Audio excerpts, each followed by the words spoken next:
আসসালামু আলাইকুম। আপনারা যারা সরকারি ও বেসরকারি বিদ্যালয়সমূহে ভর্তির জন্য আবেদন করেছিলেন, আপনাদের ভর্তির ফলাফল লটারির মাধ্যমে জানানো হবে।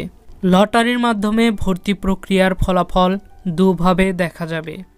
প্রথমত টেলিটক সিম থেকে, দ্বিতীয়ত ওয়েবসাইটে গিয়ে। টেলিটক সিম থেকে ফলাফল দেখার জন্য আপনার একটি টেলিটক সিমের প্রয়োজন হবে। আপনার টেলিটক সিম থেকে মেসেজ অপশনে গিয়ে টাইপ করতে হবে GSA space result RESULT result space আপনার ইউজার আইডি পাঠাতে হবে 16222 নাম্বারে। SMS পাঠানোর পরবর্তী 30 সেকেন্ডের মধ্যে আপনি ফিরতি SMS পাবেন, যেখানে আপনি আপনার ফলাফলটি দেখতে পাবেন।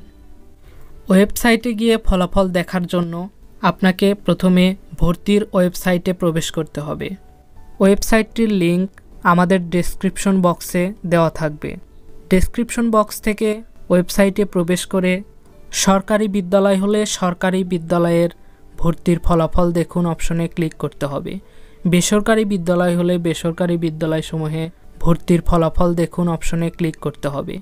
এরপর আপনার ইউজার আইডি দিয়ে সাবমিট অপশনে ক্লিক করলেই আপনি আপনার কাঙ্ক্ষিত ফলাফলটি দেখতে পাবেন। আপনাদের সকলের আশা পূর্ণ হোক, এই আশাবাদ ব্যক্ত করে এখানেই শেষ করছি। সবাই ভালো থাকবেন, সুস্থ থাকবেন। আল্লাহ হাফেজ।